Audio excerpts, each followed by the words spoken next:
Satish Kumar consultant యూరాలజిస్ట్ని SS complete kidney care NR Peta Kurnool. ఇవాళ మనం బీపీహెచ్ అనే ఒక చిన్న టాపిక్ మీద మాట్లాడుకుందాం. సో లక్షణాలు ఏంటి, ఎప్పుడు కలవాలి, ఎటువంటి ట్రీట్మెంట్ తీసుకోవాలి, ఎప్పుడు సర్జరీ చేయించుకోవాలి, వీటి గురించి మనం మాట్లాడుకుందాం. బీపీహెచ్ అంటే బినైన్ ప్రోస్టేటిక్ హైపర్ప్లేషియా. అంటే మగవాళ్ళలో ప్రోస్టేట్ గ్రంథి ఉంటుంది, ఇది వాపు వస్తుంది. యూజువల్గా ఇది వయసుతో పాటు పెరుగుతూ పోతూ ఉంటుంది అన్నమాట. యంగ్ ఏజ్లో చూస్తే 18 గ్రామ్స్ ప్రోస్టేట్ అని ఇస్తుంటారు. ఏజ్ పెరిగే కొద్ది 30 cc, 40 cc, 50 cc ఇలా పెరుగుతూ పోతుంది. కొంతమందికి 400 cc కూడా వచ్చిన వాళ్ళు ఉన్నారు. సో ఏంటి వీళ్ళు ఎలా ఉంటారు, ఎప్పుడు ఏ విధంగా ప్రజెంట్ అవుతారు, కొంచెం పాస్ వీళ్ళ లక్షణాలు ఏంటి, ఏ విధంగా ప్రజెంట్ అవుతారు అంటే 2 టైప్స్గా ప్రజెంట్ అవుతారు.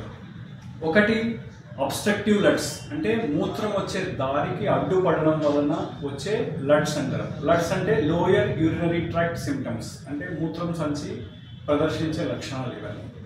మూత్రం సంచి దారిలో ఉన్న ప్రాబ్లమ్స్ వల్ల వచ్చే లక్షణాలు లడ్స్ అంటారు. సో దీంట్లో 2 రకాలు ఉంటుంది. ఒకటి అబ్స్ట్రక్టివ్ లడ్స్ అంటారు, అంటే మూత్రం వచ్చే దారికి అడ్డుపడడం వల్ల వచ్చే లడ్స్. దీంట్లో మూత్రం దార చిన్నగా రావడం, లేదంటే ప్రెజర్ పెట్టి పోయాల్సి రావడం, పొత్తి కడుపు కండరాలని బిగించి పోయాల్సి రావడం. రెండోది మూత్రం పోసిన దూరం పడకుండా దగ్గరగా పడుతుంది. ఒకసారి మూత్రం మొదలు పెడితే ఆగి ఆగి ఆగి పోస్తూ కంప్లీట్ చేస్తారు. ఇంకా కొంతమందిలో మూత్రం పోసినా ఇంకా పోయాలి అనే డిజైర్ ఉంటుంది అనమాట. సో ఇవన్నీ అబ్స్ట్రక్టివ్ లడ్స్. ఇంకా నెక్స్ట్ వచ్చేసి ఇరిటేటివ్ లడ్స్. సో మూత్రం స్టోరేజ్ ఉండడం వలన స్టోరేజ్ లడ్స్ అంటారు దీనిని. సో ఏముంటుంది దీనిలో అంటే ఫ్రీక్వెన్సీ, ఉదయం పూట మేలుకున్న టైంలో ఎక్కువసార్లు యూరిన్ పోవడం ఒక లక్షణం. మూత్రం వస్తే ఆపుకోలేకపోవడం, అర్జెన్సీ, దీన్ని అర్జెన్సీ అంటాము, ఇది అర్జెన్సీ ఉంటుంది. నాక్టూరియా, రాత్రిపూట ఎక్కువగా మూత్ర విసర్జనకు లేవడం. ఏమవుతుంది లేస్తే, ఎల్డర్లీ ఏజ్లో మనకేం బాగానే ఉంటుంది, మనం ఎన్నిసార్లు లేస్తాం, ఎన్నిసార్లైనా యూరిన్ పాస్ చేసి రాగలం, మళ్ళీ డేలో యాక్టివ్గా ఉంటాం. కానీ 60 years పైబడిన వాళ్ళలో బ్రెయిన్ కూడా కొంచెం స్లో డౌన్ అవుతుంది. సో వీళ్ళకు ప్రాపర్ నిద్ర అవసరం. ఈ నిద్ర లేకుండా రాత్రిపూట ఎక్కువసార్లు మూత్రానికి లేస్తూ మళ్ళీ నిద్ర రాక మళ్ళీ లేవడం, మళ్ళీ పడుకోవడం, ఈ విధంగా చేయడం వల్ల డే టైం అంతా మత్తుగా నిద్ర మత్తుతో ఉంటారు. సో ఇదే కాకుండా రాత్రిపూట నిద్రలో వాళ్ళు తెలియకుండా ఏదో ఒకటి తగులుకొని కింద పడే అవకాశం ఉంటుంది. ఈ కింద పడితే హెడ్ ఇంజరీ జరగడం కానీ, లేదంటే ఏదో కాళ్ళకి ఫ్రాక్చర్స్ జరగడం కానీ ఇవన్నీ వస్తుంది. ఒకసారి ఈ ఫ్రాక్చర్స్ అవన్నీ వచ్చేసినాయి అంటే యూజువల్గా బెడ్ బౌండ్ అయిపోయి పేషెంట్ చాలా మార్బిడ్ కండిషన్కి వెళ్ళిపోతారు. కాబట్టి ఖచ్చితంగా ఈ లక్షణాలు ఏమన్నా కనిపిస్తే ఇంట్లో పెద్దవాళ్ళకి కానీ, మనకు తెలిసిన వాళ్ళలో కానీ, మన ఫ్రెండ్ సర్కిల్లో కానీ ఎవరికైనా ఉంటే ఖచ్చితంగా యూరాలజీ డిపార్ట్మెంట్ యూరాలజిస్ట్ని కలవాలి, కలిసి ట్రీట్మెంట్ తీసుకోవాలి. ఓకే, ఇంకా టెస్ట్ల గురించి వస్తే ఏ విధంగా మనం దీన్ని నిర్ధారణ చేసుకోవాలి. యూజువల్గా ప్రోస్టేట్ గ్లాండ్ని పరీక్ష చేస్తారు, పర్రెక్టల్ ఎగ్జామినేషన్ అనే పరీక్ష చేస్తారు డాక్టర్ గారు. పర్రెక్టల్ ఎగ్జామినేషన్ పరీక్ష చేసి రఫ్గా మనం ప్రోస్టేట్ గ్లాండ్ సైజుని నిర్ధారించుకోవచ్చు. సో ఒక 50 cc, 70 cc అని చూస్తారు. ఓకే, ఈయనకు ప్రోస్టేట్ ఎలా ఉంది, సాఫ్ట్గా ఉందా, హార్డ్గా ఉందా డిటెక్ట్ చేస్తారు. సో ఇది ఉత్త బినైన్ ప్రోస్టేట్ హైపర్ప్లేషియా లాగా ఉందా, లేదంటే క్యాన్సర్ లక్షణాలు కలిగి ఏమైనా ఉందా ఈ గ్రోత్లో అనేది తెలుస్తుంది మనం. తర్వాత నెక్స్ట్ దీనికి అల్ట్రాసౌండ్ అబ్డమిన్ పంపిస్తాం స్కానింగ్. ఈ స్కానింగ్లో కంపల్సరీగా మనము తెలుసుకోవాల్సింది ఏంటంటే మూత్రం పోయక ముందు ఎంత ఉంది, పోసిన తర్వాత ఎంత మిగులుతుంది, అది 100% మనం తెలుసుకోవాలి. సో ఫర్ ఎగ్జాంపుల్ ఏ అనే పేషెంట్కి 500 ml పోయక ముందు ఉంది, పోసిన తర్వాత 400 ml మిగిలిపోయింది. సో అంటే అతనికి అర్థం ఏంటి, ఏదో ఒక దారిలో అడ్డు ఉందనో, లేదంటే మూత్రం సంచి పనితనంలోనే తగ్గిపోయిందనో మనం నిర్ధారించుకోవాలి. తర్వాత దేనివల్ల, మూత్రం సంచి వల్ల ప్రాబ్లం వచ్చిందా, దారి వల్ల ప్రాబ్లం వచ్చిందా, ఫర్దర్ ఇన్వెస్టిగేషన్స్ చేసి తెలుసుకుంటాం. రెండోది, కొంతమందికి మూత్రం అంతా వెళ్ళిపోయి ఉంటుంది. 500 ml ఉంటే ఒక 20 ml 30 ml మిగులుతుంది. బట్ వీళ్ళల్లో రాత్రిపూట నిద్ర మేలుకునే తత్వం, అంటే ఎక్కువసార్లు యూరిన్ పోవాల్సి రావడము, తర్వాత మూత్రం వస్తే ఆపుకోలేకపోవడము, ఇలాంటివన్నీ జరుగుతాయి. సో వీళ్ళని ట్రీట్ చేయాలి, వీళ్ళను ట్రీట్ చేయాలి. సో ట్రీట్మెంట్ ఆప్షన్స్ 2 రకాలు ఉంటాయి, మందులు, సర్జరీ.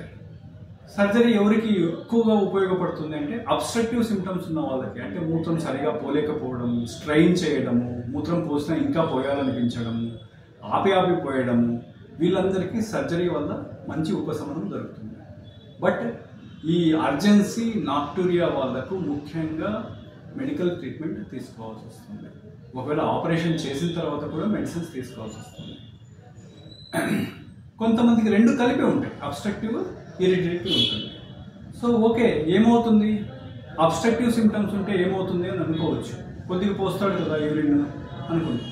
సో వీళ్ళు కొద్దిగా యూరిన్ పోయంగానే సాటిస్ఫాక్షన్ వస్తుంది, ఆపేస్తారు, మళ్ళీ మూత్రసంచి నిండుతుంది, మళ్ళీ పోయాలి, ఇదే పని మీదనే ఉంటారు. రెండోది వచ్చేసి ఎక్కువ నిల్వ యూరిన్ ఉండడం వలన మూత్రం సంచిలో ఇన్ఫెక్షన్స్ రావడానికి ఎక్కువ దోహదపడుతుంది. రాళ్ళు ఏర్పడతాయి, మూత్రం సంచిలో రాళ్ళు ఏర్పడతాయి. ఇన్ఫెక్షన్ ఉండడం వలన కిడ్నీ నుంచి మూత్రనాళాలు ఏవైతే వస్తాయో, యూరెటర్స్ వస్తాయో అవి ఓపెన్ అయిపోతాయి. అవి ఓపెన్ కావడం వలన బ్యాక్ ప్రెజర్స్ జరుగుతున్నాయి. బ్యాక్ ప్రెజర్స్ ద్వారా యూరిన్ కిడ్నీల వరకు వెళ్ళిపోయి పైలోనెఫ్రైటిస్ అని, కిడ్నీ ఫెయిల్యూర్ అని, కిడ్నీలు చిన్నగా అయిపోయి పల్చబడిపోయి కిడ్నీ ఫెయిల్యూర్లో కూడా వెళ్తాయి. కాబట్టి ఖచ్చితంగా వీళ్ళకైతే ఆపరేషన్ చేసుకోవాలి, చేసుకుంటేనే ఇవన్నీ మనకు బెటర్ అవుతాయి. ఓకే, ఏ సైజ్ వరకు చేసుకోవాలి అనేది ఇంపార్టెంట్. సో సైజు కొంతమందికి 30 cc ఉంటుంది, 40 cc ఉంటుంది, కానీ మూత్రం ఏమో మిగిలిపోతుంది, ఎక్కువ మిగిలిపోయింది, ఆపరేషన్ చేసుకోవాలి.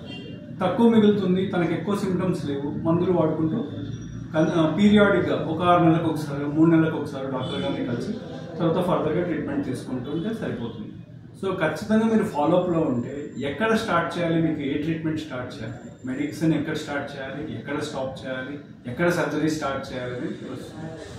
ఇంకా సర్జరీ విషయానికి వస్తే 2-3 రకాలుగా చేయొచ్చు. ఒకటి ఓపెన్ సర్జరీ, ఒకప్పుడు కాలంలో చేసేవాళ్ళు, ఇప్పటికి కూడా ఓపెన్ సర్జరీ చేయొచ్చు. కాకపోతే 200 grams, 150 grams, 300 grams, 400 grams ఇలా ఉంటుంది. So open surgery is a good option. దీంతో పాటు ఏదైనా బ్లాడర్లో స్టోన్ ఉందంటే 2 కలిపి ఒకేసారి తీసేస్తాం.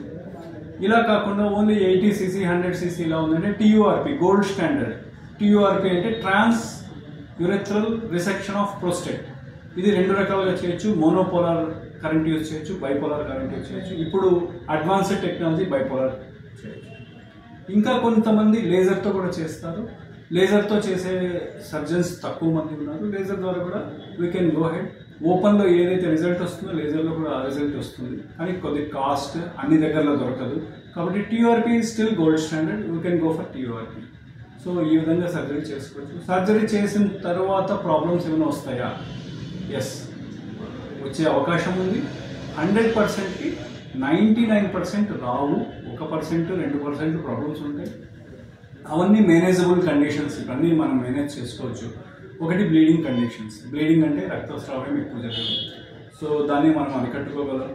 రెండోది ఇన్ఫెక్షన్స్ వచ్చే అవకాశం ఉంటుంది. ఇన్ఫెక్షన్ వస్తే డాక్టర్ గారు అక్కడికి ఆపేస్తారు, సర్జరీ ఆపేసి మళ్ళీ ఆ ఇన్ఫెక్షన్ తగ్గిన తర్వాత మళ్ళీ చేస్తారు. అంటే ఇన్ఫెక్షన్ ఎలా తెలుస్తుంటే ప్రోస్టేట్ ఆపరేషన్ చేస్తారు, చీమ్ బయటకు వస్తుంది, అప్పుడు ఆపేస్తారు. ఈ విధంగా కొన్ని చిన్న చిన్న ప్రాబ్లమ్స్ ఉంటుంది. తర్వాత యాజ్ యూజువల్గా బాగుంటారు. ఒకసారి TURP చేస్తే ఆల్మోస్ట్ 5 to 10 years వరకు హ్యాపీ లైఫ్ ఉంటుంది. యూజువల్గా ఇది వచ్చేది ఓల్డ్ ఏజ్లో. కామన్గా అడిగే క్వశ్చన్ ఏమంటే, చాలామంది అడిగే క్వశ్చన్ ఏమంటే, ఈ ఏజ్లో తట్టుకుంటాడా ఈ సర్జరీ? ఎస్, తట్టుకోకున్నా అనస్థీషియా ఇవ్వడానికి ఫిట్ అయితే సర్జరీ చేసేసుకోవాలి. పూర్తి ఇంకా అనస్థీషియాకి ఫిట్ కావడం లేదు వాళ్ళకు కూడా ఇప్పుడు కొత్త ఆప్షన్ వచ్చింది, యూరోలిఫ్ట్ అనే ఒక ప్రొసీజర్ ద్వారా చేస్తారు, కానీ చాలా కాస్ట్లీ. రీసెంట్గానే ఇండియాలో కూడా చేస్తున్నారు. సో ఆల్మోస్ట్ ఒక 3 to 5 lakhs వరకు అయ్యే సమస్య ఉంది. సో బాగున్నప్పుడే హెల్తీగా ఉన్నప్పుడే, బాగా తిరుగుతున్నప్పుడే, బీపీ షుగర్లు వాటి యొక్క విజృంభణ లేనప్పుడే ఆపరేషన్ చేసుకొని కరెక్ట్ టైంలో ట్రీట్మెంట్ తీసుకొని అందరూ హ్యాపీగా ఉండాలని కోరుకుంటున్నాను.